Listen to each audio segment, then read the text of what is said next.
আমন্ত্রণ দীপ্ত সংবাদে আপনাদের সাথে আছি আমি ইয়াসমিন সুমনা।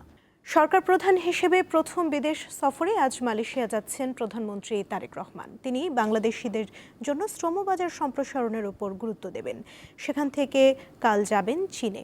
প্রধানমন্ত্রীর সফরে ঢাকা ও বেইজিংয়ের মধ্যে 15 থেকে 17টি সমঝোতা স্মারক ও চুক্তি সই হতে পারে বলে জানিয়েছেন পররাষ্ট্র সচিব। আলোচনা হলে তিস্তা প্রকল্প নিয়ে। সরকারের প্রধানমন্ত্রী পদের কর্তব্য। চলতি বছরের ফেব্রুয়ারিতে ক্ষমতা গ্রহণের পর প্রথমবারের মতো বিদেশ যাচ্ছেন প্রধানমন্ত্রী তারেক রহমান।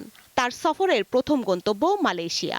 দেশটির প্রধানমন্ত্রীর আমন্ত্রণে রোববার বিকেলে কুয়ালালামপুরের উদ্দেশ্যে ঢাকা ছাড়বেন প্রধানমন্ত্রী। মালয়েশিয়া সফর শেষে চীনের প্রধানমন্ত্রীর আমন্ত্রণে সোমবার তারেক রহমান যাবেন বেইজিংয়ে। প্রধানমন্ত্রীর বিদেশ সফর নিয়ে শনিবার পররাষ্ট্র সচিব ব্রিফিং করেছেন। তিনি জানান, মালয়েশিয়া সফরকালে তারেক রহমান বাংলাদেশিদের জন্য সেখানকার শ্রম বাজার আরও সহজ করার পাশাপাশি দ্বিপক্ষীয় সম্পর্ক জোরদারের ওপর গুরুত্ব দেবেন। মালয়েশিয়ার মাননীয় প্রধানমন্ত্রী দাতো সেরি আনোয়ার ইব্রাহিমের আমন্ত্রণে মাননীয় প্রধানমন্ত্রী জনাব তারেক রহমান আগামী 21 থেকে 22 জুন 2026 তারিখে মালয়েশিয়ায় সরকারি সফর করবেন। আমরা নিশ্চয়ই মালয়েশিয়ার শ্রমবাজারে বাংলাদেশের আরও কর্মী নেবার জন্য অনুরোধ করব। ওই বিদেশি শ্রমিক আনার ক্ষেত্রে, এবং সেটা শুধু বাংলাদেশ নয়, বাংলাদেশ, ইন্দোনেশিয়া, পাকিস্তান, অন্যান্য সব দেশের ক্ষেত্রে যে প্রক্রিয়াটা বর্তমানে বিদ্যমান, তারা সেই পুরো প্রক্রিয়াটাকে একটা রিভিউ প্রসেসের মধ্যে নিচ্ছে। সুতরাং আমরা মনে করি যখন রিভিউ প্রসেসটা শেষ হবে তখন বাংলাদেশ অগ্রাধিকার পাবে। আমাদের তরফ থেকে তো অবশ্যই তাদের অনুরোধ করা হবে। তাছাড়া রোহিঙ্গার ক্ষেত্রে আসিয়ান এবং বিশ্বব্যাপী মালয়েশিয়া একটা আমাদের জোরালো সমর্থক। সুতরাং ওই বিষয়গুলোই আর আলোচনায় আসবে। চীন সফরে তারেক রহমান বাণিজ্য, বিনিয়োগ ও দ্বিপক্ষীয় সম্পর্ক বৃদ্ধিতে জোর দেবেন বলে জানান পররাষ্ট্র সচিব। তিস্তা তো আলোচনা হবেই বলে আমি ধারণা করি। আমরা তো তুলব সে প্রসঙ্গ। সেছাড়া অন্যান্য নদী ব্যবস্থাপনা বা ওয়াটার ম্যানেজমেন্টের ক্ষেত্র থেকে আরও আলোচনা বিস্তৃত হবে। চীনের ব্যবসায়ীদের সামনে বাংলাদেশের বিনিয়োগ পরিবেশ ও সম্ভাবনা তুলে ধরবে এবং বাংলাদেশে বিনিয়োগের জন্য আহ্বান করবে। বিকেলে চীনের গ্রেট হলে চীনের মাননীয় প্রধানমন্ত্রী his excellency mister Lee Khiang এর সাথে একটি দ্বিপাক্ষিক বৈঠকে মিলিত হবেন, যেখানে দু দেশের স্বার্থ সংশ্লিষ্ট সকল বিষয় এবং ভবিষ্যতে এই সম্পর্ক আরও কিভাবে এগিয়ে নেওয়া যায় সে বিষয়ে আর বিশদ আলোচনা হবে। দক্ষিণ এশিয়ার পরিবর্তিত ভূরাজনীতিতে প্রধানমন্ত্রীর বেইজিং সফর অত্যন্ত তাৎপর্যপূর্ণ। বাংলাদেশ এই মুহূর্তে তার পররাষ্ট্রনীতির ক্ষেত্রে মার্কিন যুক্তরাষ্ট্র, ভারত এবং চীন, এই তিনটা দেশের মধ্যে একটা ভারসাম্যপূর্ণ কূটনীতি কে রেখে বাংলাদেশ তার অর্থনৈতিক পুনরুজ্জীবন বলেন বা কৌশলগত উন্নয়ন পদক্ষেপ, সেটা বাস্তবায়নের একটা নীতি গ্রহণ করেছে। এবং এই নীতির অংশ হিসেবেই তিনি প্রথমে মালয়েশিয়া যাচ্ছেন এবং আগামীতে সরকারের যে পদ্মা ব্যারেজ যে প্রকল্প আছে, তারপরে সরকারের আরও যে উন্নয়ন প্রকল্প, মেগা প্রকল্প, আমাদের তিস্তা মহাপরিকল্পনা আছে, এখানে কিন্তু চীন বড় ইনভেস্টর হতে পারে। চীন সফর শেষে 26 জুন রাতে প্রধানমন্ত্রী ঢাকা ফিরবেন। স্বস্তিকা সিংহ, দীপ্ত সংবাদ, ঢাকা। চাঁপাইনবাবগঞ্জ সীমান্তে 20 জনকে পুশিং চেষ্টা ব্যর্থ করে দিয়েছে বিজিবি। ভারতীয় বিএসএফ এর পুশিং চেষ্টার কারণে সীমান্তে সতর্ক অবস্থানে রয়েছে বিজিবি। এ বিষয়ে জানাতে চাঁপাইনবাবগঞ্জ থেকে যোগ দিচ্ছেন সহকর্মী আলমগীর হোসেন। আলমগীর, বিএসএফ এর পুশিং চেষ্টার পরিপ্রেক্ষিতে চাঁপাইনবাবগঞ্জে বিজিবি আজ কতটা সতর্ক অবস্থানে রয়েছে জানাবেন।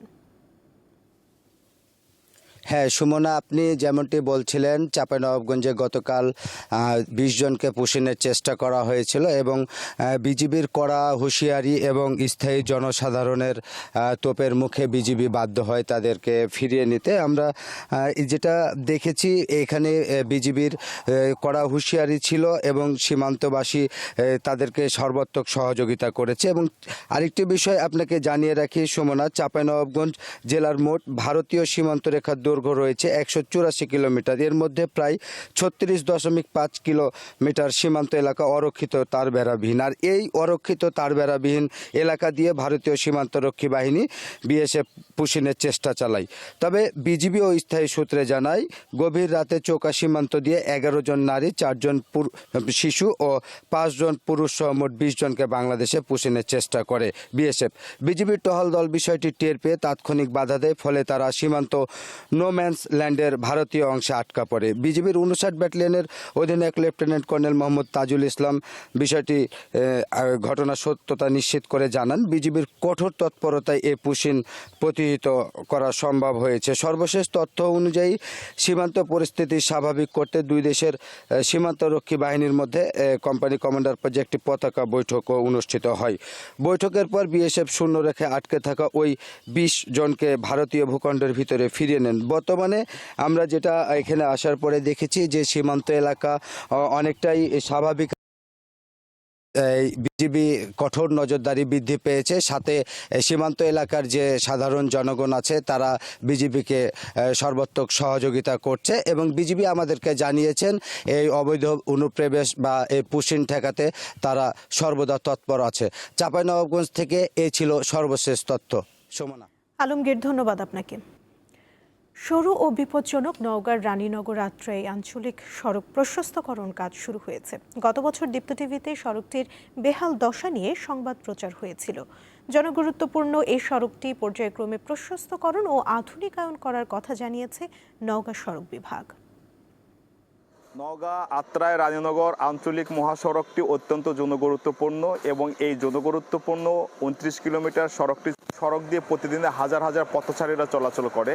এই সড়কটি দীর্ঘদিন ছিল সরু এবং এই সড়কে শতাধিক মরণফাঁদ নামক বাঁক থাকার কারণে প্রতিনিয়তই এই সড়কে দুর্ঘটনা ঘটছে প্রাণহানি এবং অনেকেই অঙ্গহানি হয়ে পড়ছেন, যার কারণে এই সড়কটি প্রশস্তকরণের জন্য গত বছর দীপ্ত টিভিতে একটি সংবাদ প্রচারিত হয়। সে সংবাদ প্রচারিত হওয়ার পরে নওগাঁ সড়ক বিভাগ ও রানীনগর উপজেলা প্রশাসনের ঐকান্তিক প্রচেষ্টায় নওগাঁর কাঁঠালতলী মোড় থেকে রানীনগর পর্যন্ত সড়কের 2900 মিটার পর্যন্ত প্রশস্তকরণের কাজ ইতিমধ্যে শুরু হয়েছে এবং সে কাজটি এখন বর্তমান চলমান রয়েছে এবং সড়কটি প্রশস্তকরণ কাজ শুরু হওয়ার কারণে এই এলাকার স্থানীয় বাসিন্দাদের এবং এই সড়কের উপর দিয়ে চলাচলকারী পথচারীদের মাঝে স্বস্তি ফিরেছে। তারা আশা করছে যে সড়কটি প্রশস্তকরণ হওয়ার পরে সহজে চলাচল করা যাবে। আগে রাস্তা সংকীর্ণ ছিল, দুর্ঘটনা ঘটছিল, হ্যাঁ রাস্তার অনেক বাঁক আছে, এই রাস্তার সংস্কার হচ্ছে, এটা ভালো একটা কাজ। আগে রাস্তা আটো ছিল, যাওয়া খুব কষ্ট ছিল, অ্যাক্সিডেন্ট হয়। এখন রাস্তা বড় হয়, আমরা খুব খুশি। কাজটা তাতে শেষে যেন ভালোভাবে হয়। রাস্তা বড় হলে আমাদের সুবিধা, গাড়িওয়ালার সুবিধা, পাবলিকের সুবিধা। সড়কে কমবে দুর্ঘটনা। আগামীতে সড়কটি যেন পুরোপুরি প্রশস্তকরণ করা হয়, তাহলে এই সড়ক দিয়ে চলাচলকারী পথচারীরা নিরাপদে চলাচল করতে পারবে এবং সড়কটি হয়ে উঠবে নিরাপদ। আগামীতে এই পুরো সড়কটি প্রশস্তকরণের মাধ্যমে আধুনিকায়ন করার পরিকল্পনা রয়েছে বলে জানিয়েছে নওগাঁ সড়ক বিভাগের নির্বাহী প্রকৌশলী। যেন দ্রুত এই সড়কের প্রশস্তকরণের কাজ গুণগত মান বজায় রেখে সম্পন্ন করা হয়, এমন দাবি জানিয়েছে স্থানীয় বাসিন্দা এবং সড়কে চলাচলকারী পথচারীরা। মোহাম্মদ আব্দুর রউফ, দীপ্ত টিভি, নওগাঁ। দিনাজপুর শিশু পার্কে চলছে নিয়মিত কারাতে প্রশিক্ষণ। আত্মরক্ষার পাশাপাশি সেখানে গড়ে উঠছে সম্ভাবনাময় খেলোয়াড়। প্রশিক্ষণ নিচ্ছে 5 বছরের শিশু থেকে শুরু করে তরুণীরাও। দিনাজপুর গোরে শহীদ বড় ময়দান সংলগ্ন শিশু পার্ক। সকাল সকাল একসাথে শতাধিক ছেলেমেয়ের হিস, নি, সান, সে ধ্বনি। কেউ সাদা, কেউ সবুজ, কেউ বা নীল ও হলুদ বেল্ট পরা। তাদের নির্দেশনা দিচ্ছেন প্রশিক্ষক। সপ্তাহে 2 দিন শুক্র ও শনিবার চলে প্রশিক্ষণ। আত্মরক্ষার পাশাপাশি কারাতে সবাইকে আত্মবিশ্বাসী করে তুলছে।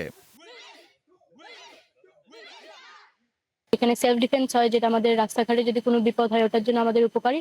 অ্যান্ড আমি হচ্ছে এখান থেকে যাব জাতীয় পর্যায়ে খেলার জন্য। আমি এখানে দীর্ঘ 5 বছর ধরে কারাটে শিখি। তো যদি আমাকে রাস্তাঘাটে আটকায়, আমি সেটা প্রতিরোধ করতে পারবো প্রায় 5-6 জনের মতো। যদি আমরা এটাকে জাতীয় পর্যায়ে নিতে চাই, তাহলে আমরা বিভিন্ন রকমের জাতীয় পর্যায়ে খেলতে, জেলা পর্যায়ে থেকে জাতীয় পর্যায়ে খেলতে পারি। এইটা থেকে আবার ইন্টারন্যাশনালও আমরা খেলতে পারি, যেখান থেকে আমরা বাংলাদেশের মুখটা গর্ব করতে পারবো তারপরে হচ্ছে আমাদের নিজের মা বাবাদের মুখ গর্ব করতে পারবো, আমাদের ক্লাবের মুখ গর্ব করতে পারবো। সন্তানের শারীরিক ও মানসিক বিকাশে এই প্রশিক্ষণ জরুরি বলে মনে করেন অভিভাবকরা। প্রত্যেকেরই আত্মরক্ষার জন্য একটা কৌশল অবলম্বন নেওয়া দরকার।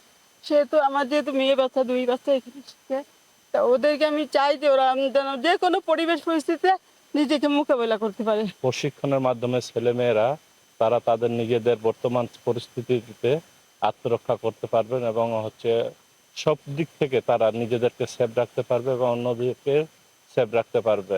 কারাতে হলো এক ধরনের সাধনা, যত অনুশীলন ততই উন্নতি। আমার এখানে এখন রেজিস্টারে আছে 104 জন, আর নিয়মিত প্রশিক্ষণ নেয় প্রায় 60 থেকে 70 জন। আজকেও প্রায় 60-70 জনই আছে। তো আমার এখন একটাই মিশন, আমার এই বাচ্চারা যেন ভালোভাবে প্রশিক্ষণ নিয়ে জেলা পর্যায়ে, বিভাগীয় পর্যায়ে, জাতীয় পর্যায়ে এবং আন্তর্জাতিক পর্যায়ে যেন খেলতে যেতে পারে। এটার জন্য আমি আমাদের দিনাজপুরের মাননীয় ডিসি মহোদয়ের কাছে বিশেষভাবে অনুরোধ রাখবো, উনি যেন আমার বাচ্চার প্রতি একটু বিশেষ যত্ন রাখেন। দিনাজপুরের কোমলমতি এই শিশু কিশোররা একদিন আন্তর্জাতিক অঙ্গনেও সফল হবে, এমনটাই প্রত্যাশা সবার। আফরিদ হাসান, দীপ্ত, বার্তাকক্ষ। আন্তর্জাতিক প্রসঙ্গ। যুক্তরাষ্ট্র ও ইরানের মধ্যে সমঝোতার স্মারক সইয়ের পর এবার পরবর্তী পদক্ষেপ হিসেবে আজ সুইজারল্যান্ডে 2 দেশের বৈঠক অনুষ্ঠিত হবে। শনিবার এক বিবৃতিতে এই তথ্য জানিয়েছে পাকিস্তানের পররাষ্ট্র মন্ত্রণালয়। যুক্তরাষ্ট্রের সঙ্গে প্রাথমিক চুক্তি নিয়ে আলোচনা করতে এরই মধ্যে সুইজারল্যান্ডে পৌঁছেছে ইরানের প্রতিনিধি দল। যুক্তরাষ্ট্র ও ইরানের পাশাপাশি মধ্যস্থতাকারী দেশ কাতার ও পাকিস্তানের প্রতিনিধিরাও এই আলোচনায় যোগ দেবেন। তেহরান সতর্ক করেছে, আলোচনায় লেবাননের বিষয়ে গুরুত্ব দিয়ে সমাধানের উদ্যোগ না নিলে আলোচনায় কোনো অগ্রগতি হবে না। এদিকে লেবাননে হামলা চালিয়ে ইসরায়েল যুদ্ধবিরতি লঙ্ঘন করেছে এই অভিযোগ এনে হরমুজ প্রণালী বন্ধ করে দিয়েছে ইরান।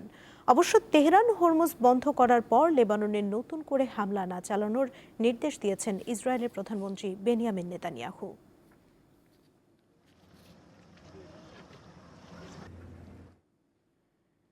লিবিয়ার পূর্বাঞ্চলীয় ভূমধ্য সাগরীয় উপকূলে গত এক সপ্তাহে অন্তত 15 জন অভিবাসন প্রত্যাশীর মরদেহ ভেসে উঠেছে। একটি নৌকা ডুবে তাদের মৃত্যু হয়েছে। শনিবার স্থানীয় নিরাপত্তা বাহিনী, নৌবাহিনী ও চিকিৎসক সূত্র রয়টার্সকে এই তথ্য নিশ্চিত করেছে। মরদেহগুলো মিশর সীমান্ত সংলগ্ন শহর তবরুকের উপকূলের বিভিন্ন স্থান থেকে উদ্ধার করা হয়েছে। নৌবাহিনীর একটি সূত্র জানিয়েছে, উপকূল থেকে 10 জনকে জীবিত উদ্ধার করা হয়েছে।